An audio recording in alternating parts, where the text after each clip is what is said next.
नमस्कार प्रिय भक्तों। ओम नमः शिवाय। स्वागत है आप सभी का हमारे चैनल पीहू भक्ति कथा में। आज मैं आप सभी को संतान सप्तमी की एक बहुत ही दुर्लभ कथा सुनाने जा रही हूँ। संतान सप्तमी एक अत्यंत पावन और दिव्य व्रत है, जिसके पालन से सभी मनोकामनाएं पूर्ण होती हैं। इस व्रत का महत्व न केवल संतान की प्राप्ति, रक्षा और उन्नति के लिए है, बल्कि यह जीवन के हर कष्ट और क्लेश को भी दूर करता है। इस व्रत को भाद्रपद मास के शुक्ल पक्ष की सप्तमी तिथि के दिन किया जाता है। इसे मुक्ताभरण सप्तमी, ललिता सप्तमी और दुबड़ी साते जैसे अनेक नामों से जाना जाता है। पुराणों में यह व्रत रथ सप्तमी, सूर्य सप्तमी, भानु सप्तमी, अर्क सप्तमी, महती सप्तमी, आरोग्य सप्तमी और पुत्र सप्तमी आदि नामों से भी प्रसिद्ध है और हर नाम के अनुरूप इसकी अलग अलग विधियां और कथाएं वर्णित हैं। यह व्रत विशेष रूप से माताओं द्वारा अपनी संतान की मंगल कामना के लिए किया जाता है।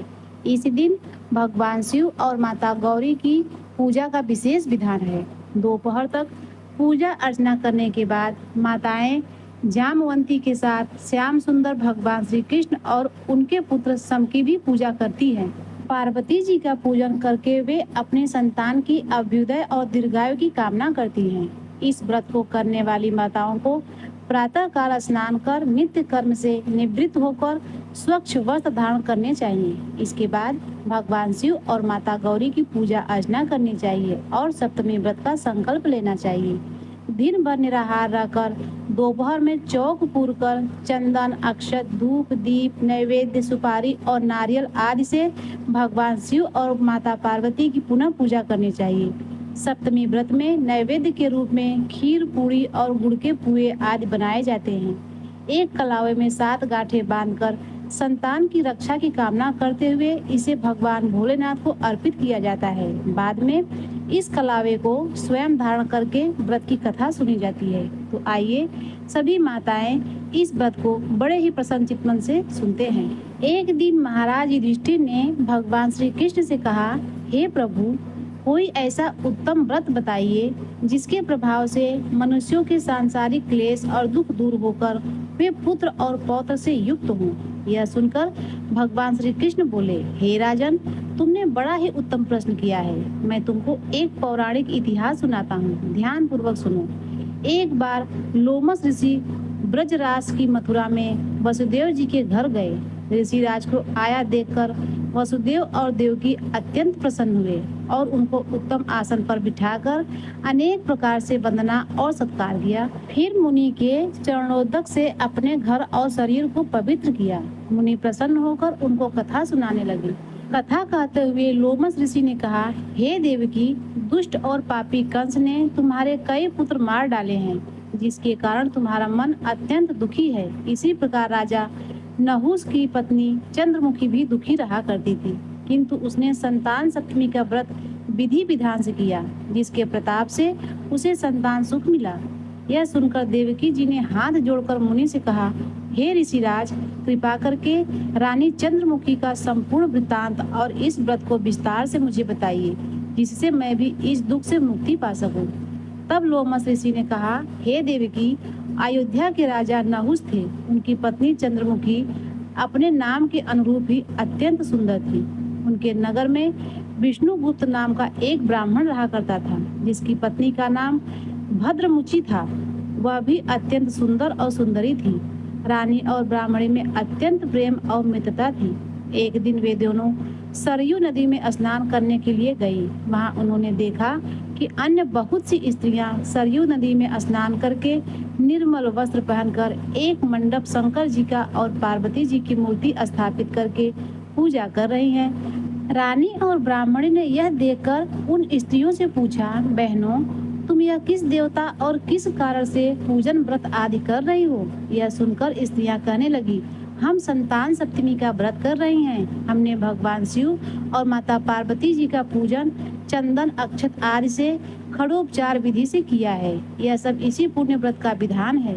यह सुनकर रानी और ब्राह्मणी ने भी इस व्रत को करने का मन ही मन में संकल्प लिया और फिर वो दोनों अपने घर वापस लौट आई। ब्राह्मणी भद्रमुचि ने तो इस व्रत को विधि पूर्वक किया, किंतु रानी चंद्रमुखी राजमद के कारण कभी इस व्रत को करती, कभी नहीं करती और कभी भूल जाती थी। कुछ समय के बाद दोनों की मृत्यु हो गई। अपने दूसरे जन्म में रानी ने बंदरिया और ब्राह्मणी ने मुर्गी की योनि पाई, परंतु ब्राह्मणी मुर्गी की योनि में भी कुछ नहीं भूली और भगवान शंकर तथा माता पार्वती जी का ध्यान करती रही। उधर रानी बंदरिया की योनि में सब कुछ भूल गई। कुछ समय के बाद दोनों ने यह देह भी त्याग दी। अब इनका तीसरा जन्म फिर से मनुष्य योनि में हुआ। उस ब्राह्मणी ने एक ब्राह्मण के यहाँ कन्या रूप में जन्म लिया और जब ब्राह्मण कन्या का नाम भूषण देवी रखा गया, तब उसका विवाह गोकुल निवासी अग्निशल ब्राह्मण से कर दिया गया। भूषण देवी इतनी सुंदर थी कि वह आभूषण रहित होते हुए भी अत्यंत सुंदर लगती थी। यहाँ तक कि कामदेव की पत्नी रति भी उसके सम्मुख लज्जित होती थी। भूषण देवी के अत्यंत सुंदर, सर्वगुण संपन्न, चंद्रमा के समान, धर्मवीर, कर्मनिष्ठ, सुशील स्वभाव वाले 8 पुत्र हुए। यह सब भगवान शिव के इस दिव्य और पावन व्रत का ही पुनीत फल था। दूसरी ओर शिव विमुख रानी के गर्भ से अब भी कोई पुत्र नहीं हुआ। वह निसंतान और दुखी रहने लगी। रानी और ब्राह्मणी ने जो प्रीति पहले जन्म थी वह अभी बनी रही। रानी जब वृद्धा अवस्था को प्राप्त होने लगी, तब उसे गूंगा, बहरा और बुद्धिहीन अल्प आयु वाला एक पुत्र हुआ। वह भी 9 वर्ष की आयु में इस क्षण भंगुर संसार को छोड़कर चला गया। अब तो वह रानी पुत्र शोक में अत्यंत दुखी और व्याकुल रहने लगी। देव योग से भूषण देवी ब्राह्मणी रानी के यहाँ अपने पुत्रों को लेकर पहुंची। रानी का हाल सुनकर उसे भी बहुत दुख हुआ, किंतु इसमें किसी का क्या वश। कर्म और प्रारब्ध के लिखे तो स्वयं ब्रह्मा जी भी नहीं मिटा सकते। इधर रानी ब्राह्मणी के इस वैभव और 8 पुत्रों को देखकर उसके मन में ईर्ष्या लगने लगी और उसके मन में पाप उत्पन्न हो गया। उस ब्राह्मणी ने रानी का दुख दूर करने के निमित्त अपने 8 पुत्रों रानी के पास छोड़ दिया। रानी ने पाप के वशीभूत होकर उस ब्राह्मणी पुत्रों की हत्या करने के विचार से लड्डू में विष मिलाकर उन सभी को खिला दिया, परंतु भगवान शंकर और माता पार्वती की कृपा से एक भी बालक की मृत्यु नहीं हुई। यह देखकर रानी अत्यंत ही आश्चर्यचकित हो गई और इस रहस्य का पता लगाने की उसने मन में ठान ली। इधर भगवान की पूजा से निवृत्त होकर जब भूषण देवी रानी के पास आई तो रानी ने उससे कहा, मैंने तुम्हारे बालकों को लड्डू में जहर मिलाकर खिलाया, लेकिन इनमें से एक भी नहीं मरा। तुमने ऐसे कौन सा दान, पुण्य या व्रत किया है जिसके कारण तुम्हारे पुत्र नहीं मरे और तुम नित नए सुख भोग रही हो? तुम्हारा तो बड़ा सौभाग्य है। इसका भेद तुम मुझे निष्कपट होकर समझाओ, मैं तुम्हारी बड़ी ऋणी रहूंगी। रानी के ऐसे दीन वचन सुनकर भूषण ब्राह्मणी कहने लगी, सुनो, तुमको 3 जन्म का हाल कहती हूँ, सो ध्यान पूर्वक सुनना। पहले जन्म में तुम राजा नहुस की पत्नी थी और तुम्हारा नाम चंद्रमुखी था। मेरा नाम भद्रमुचि। हम दोनों सरयू नदी में स्नान करने गई और दूसरी स्त्रियों को संतान सप्तमी का उपवास, शिव जी का पूजन अर्चन करते देखकर हमने भी इस उत्तम व्रत को करने की प्रतिज्ञा की थी, किंतु तुम सब भूल गई और झूठ बोलने का दोष तुमको लगा, जिसे तुम आज भी भोग रही हो। और मैंने इस व्रत को आचार विचार सहित नियम पूर्वक सदैव किया और आज भी करती हूँ।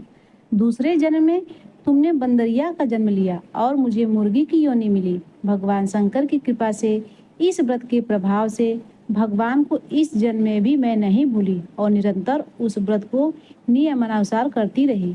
तुम अपने बंदरिया के जन्म में भी उस संकल्प को भूल गई।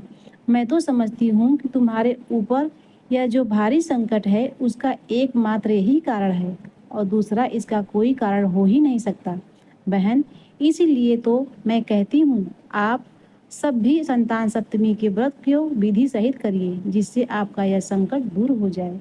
लोमस ऋषि ने कहा, हे देवकी, भूषण ब्राह्मणी के मुख से अपने पूर्व जन्म की कथा तथा व्रत के संकल्प इत्यादि सुनकर रानी को पुरानी सारी बातें याद आ गई और अब वह सच्चे मन से पश्चाताप करने लगी तथा भूषण ब्राह्मणी के चरणों में पड़कर क्षमा याचना करने लगी और भगवान शंकर, माता पार्वती जी की अपार महिमा के गीत गाने लगी।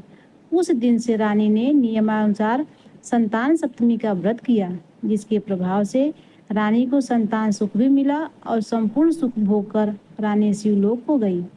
भगवान शंकर के व्रत का ऐसा प्रभाव है कि रास्ते में भटकता हुआ मनुष्य भी अपने रास्ते पर चलने लगता है और अनंत ऐश्वर्य भोग कर अंत में मोक्ष प्राप्त करता है। लोमस ऋषि ने आगे कहा, हे देवकी, इसीलिए मैं तुमसे भी कहता हूँ कि तुम भी इस व्रत को करने का संकल्प अपने मन में करो तो तुमको भी संतान सुख मिलेगा। इतना सुनकर देवकी जी हाथ जोड़कर लोमस ऋषि से पूछने लगी, हे ऋषिराज, मैं इस पुण्यदायी उपवास को अवश्य ही करूंगी, किंतु आप इस कल्याणकारी और संतान सुख देने वाले उपवास का विधान और नियम आदि विस्तार से समझाइए।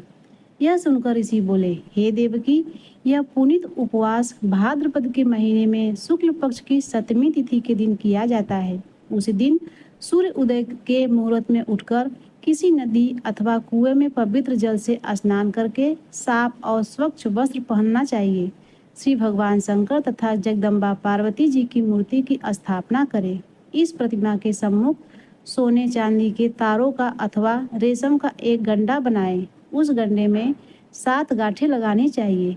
इस गंडे को धूप दीप अष्टगंध से पूजा करके अपने हाथ में बांधे और भगवान शंकर से अपनी कामना सफल होने की प्रार्थना करें। इसके बाद 7 पुए बनाकर भगवान को भोग लगाएं और 7 ही पुए अपनी यथाशक्ति और सोने अथवा चांदी की अंगूठी बनाकर इन सबको एक तांबे के पात्र में रखकर उनका खड़ोपचार विधि से पूजन करके किसी सदाचारी धर्मनिष्ठ और सुपात्र ब्राह्मण को दान दे दे। उसके बाद 7 पुए स्वयं प्रसाद के रूप में ग्रहण करें। इस प्रकार इस व्रत का पारण करना चाहिए। लोमस ऋषि ने कहा, हे देवकी, इस व्रत को हर साल की शुक्ल पक्ष की 7वीं तिथि के दिन इस प्रकार नियम पूरा करने से सभी पाप नष्ट हो जाते हैं और सौभाग्यशाली संतान उत्पन्न होती है तथा अंत में शिवलोक की प्राप्ति होती है। लोमस ऋषि कहते हैं, हे देवकी, मैंने तुमको संतान सप्तमी का व्रत संपूर्ण विधान विस्तार सहित वर्णन किया है। अब तुम इसे नियम पूर्वक करो जिससे तुमको उत्तम संतान मिलेगी। इतना कहकर भगवान आनंद कंद श्री कृष्ण ने धर्मपरायण युधिष्ठिर से कहा, हे युधिष्ठिर, लोमस ऋषि इस प्रकार हमारी माता देवकी को शिक्षा देकर चले गए। ऋषि के कथन अनुसार फिर हमारी माता देवकी ने इस व्रत को नियमानुसार किया, जिसके प्रभाव से हम उत्पन्न हुए। यह व्रत विशेष रूप से स्त्रियों के लिए कल्याणकारी है, परंतु पुरुषों को भी समान रूप से कल्याण देता है। संतान सुख देने वाला और सभी पापों का नाश करने वाला यह उत्तम व्रत है, जिसे स्वयं भी करें और दूसरों से भी कराएं। जो कोई इस व्रत को नियम पूर्वक करता है और भगवान शंकर तथा माता पार्वती की सच्चे मन से आराधना करता है, वो निश्चय ही अमर पद को प्राप्त करके अंत में वह शिवलोक को जाता है। तो एक बार प्रेम से बोलिए, उमापति शिव शंकर भगवान की जय। नमः पार्वती पतये, हर हर महादेव।